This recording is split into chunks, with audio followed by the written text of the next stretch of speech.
Hello, everyone. I am here to present to you on healthy meals and snacks for your children. And I realize here on the slide, I did not include my name. My name is Shelley Rael. I'm a registered dietitian nutritionist who does contract with the Laguna Head Start program to help monitor and feed your children healthy meals and snacks while they're at school and provide additional education resources. At the end, I do have my name listed and how you can ask questions of me. So to start, healthy meals and snacks for your children. Let me give you a simple tip here, or a quick tip here, is we have the MyPlate food icon that has been around for over 10 years. And this is in part what guides food choices for children and adults. And so if you go to myplate.gov, you can find information on age-appropriate resources from children to adults on how to implement this in more detail. And I just want to point out how this is laid out, or how we build meals, is that we want half the meal to be fruits and vegetables, a combination of those two. In the icon, vegetables is a little bit more than fruit. So we do want to have a combination with more focus on vegetables. We want to have a quarter of the meal, or more about 20 to 25% of the meal, be grains, ideally whole grains. About 20 to 25% of the meal be a protein source, which includes not just meat, but also eggs, as well as nuts, peanut butter, and other non-animal foods. And then the dairy group, which is usually milk with most meals, especially for young children, cheese, or yogurt in this case. So to talk a little bit more about feeding your children while at home, helping them with healthy meals and snacks, I do encourage families to try to keep a schedule or routine while they are at home. When they are in school at the program, at the Early Learning Center, they do have a routine and a schedule. And it is really helpful to children to have this be on the weekends and when they're on breaks, or when they are at home and not at school. So try to keep those meals and snacks at consistent times. So morning, maybe a mid-morning snack, midday, maybe a mid-afternoon snack, and dinner time. And then also ideally have a designated area for meals and snacks. So not all over the house or in their rooms or in front of the television, but in the kitchen or a designated eating area at a table.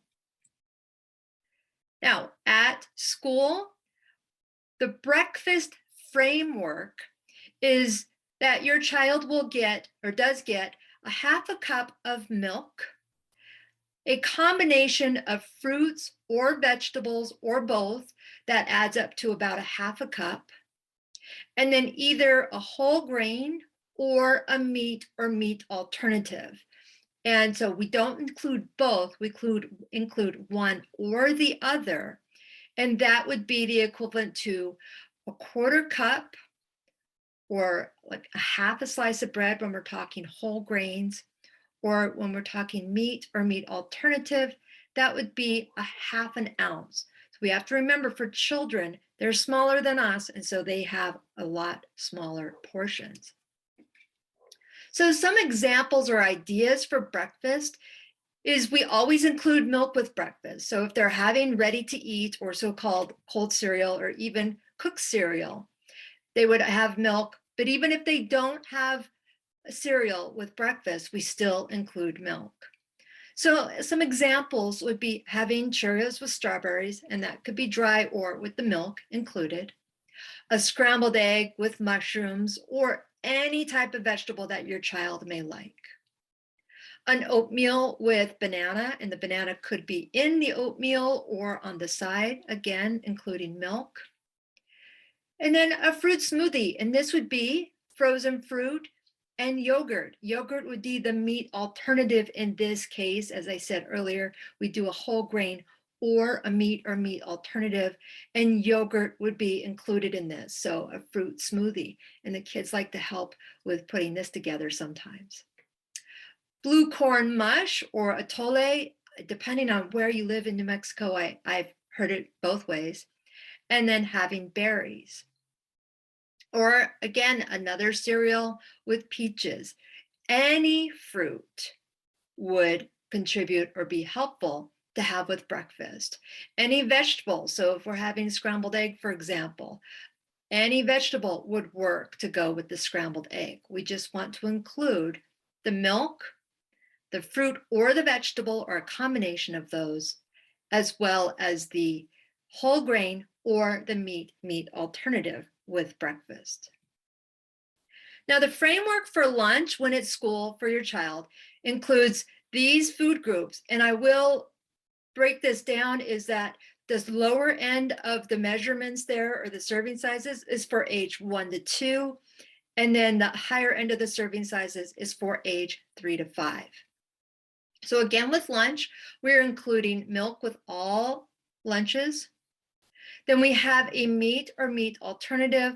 Once again, that could include eggs, it could include yogurt, it could include cheese in this case. So if we had something like a ham and cheese roll up, we would want, if you're talking about the older children, the 3 to 5-year-olds, we could include a 3/4 ounce of ham, 3/4 ounce of meat, or cheese rather, sorry. And between those two, that adds up to 1.5 ounces. Then again, with the vegetables and fruit, we don't want to have it all be fruit, but if we have vegetables and fruit, a mix between those of 1/4 to 1/2 cup, again, that's related to age. And then whole grains, which would be a 1/2 ounce, or as I said earlier, that would be like a 1/2 slice of bread. So some ideas with lunch. We make sure, again, we include milk, that 1/2 to 3/4 cup of milk with each meal, each lunch. And then an example would be a whole grain tortilla rolled up with turkey, some carrots, some apple slices could be an example. We can go with a traditional peanut butter and jelly sandwich, some celery sticks, and some cantaloupe. These are just examples. Any vegetable, any fruit would work. You can have baked fish sticks, some cucumbers and watermelon, or a grilled cheese with tomato soup and some broccoli on the side. And if they like ranch dressing, it's totally fine for them to have ranch dressing to dip with it. And then a bean and cheese burrito with some lettuce and tomato in it. Again, it doesn't have to be big. Smaller portions work here, with some pineapple on the side. Now, the framework for snacks while they're at school is your child gets 2 of these 5 options for a snack. So milk is an option for a snack, but if they've had milk for breakfast and lunch, they don't have to have it with their snack. They could save it for dinner. So we could have a meat or meat alternative here, vegetables, fruit, whole grain.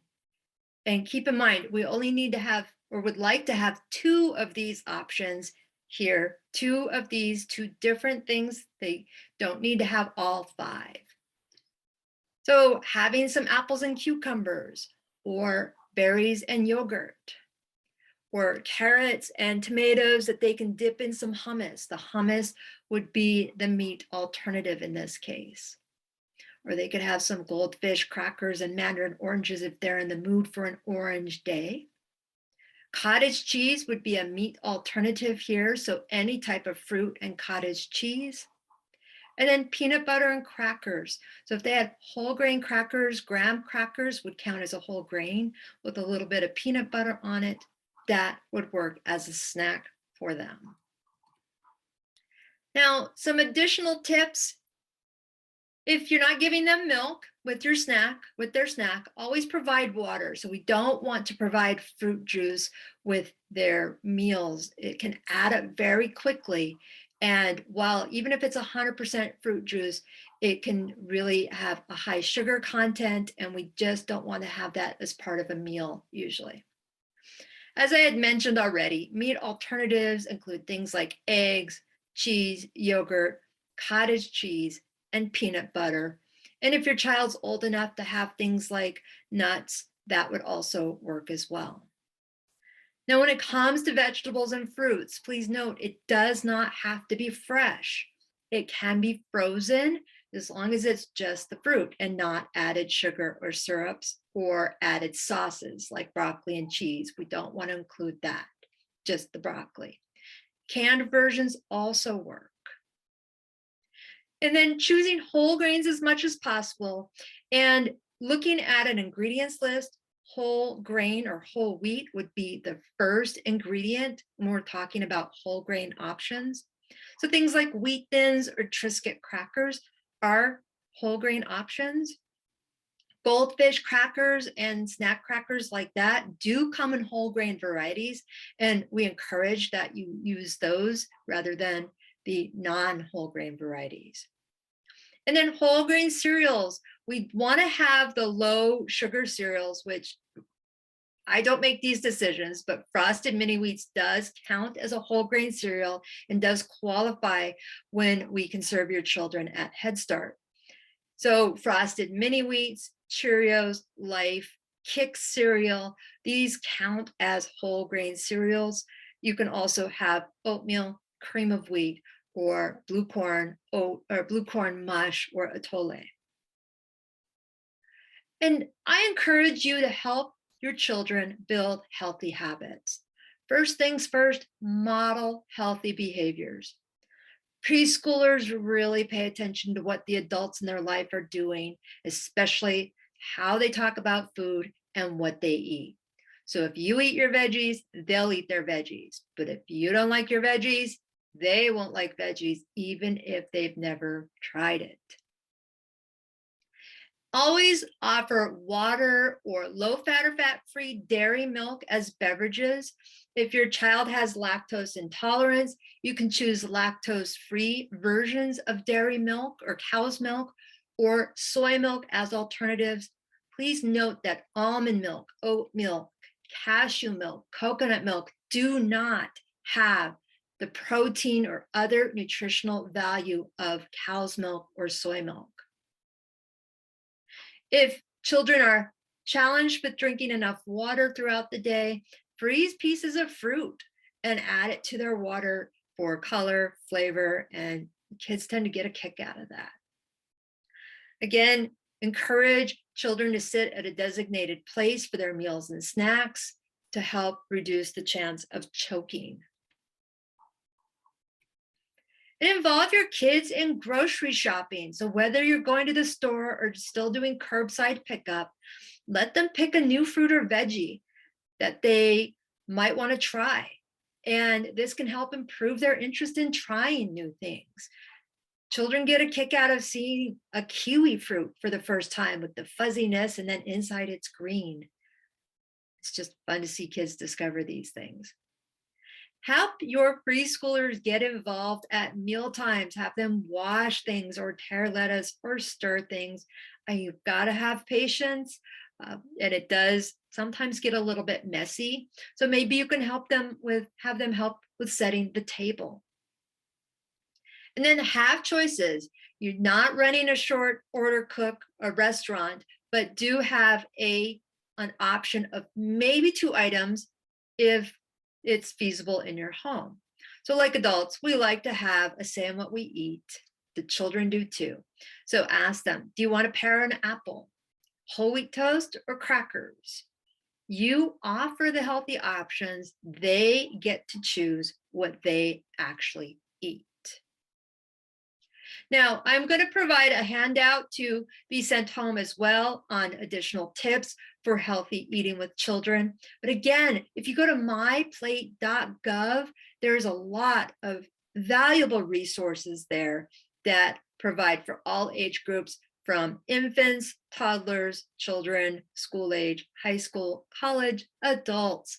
They really try to be inclusive to include all segments of our population in helping with healthier eating, healthier choices. And there is the information.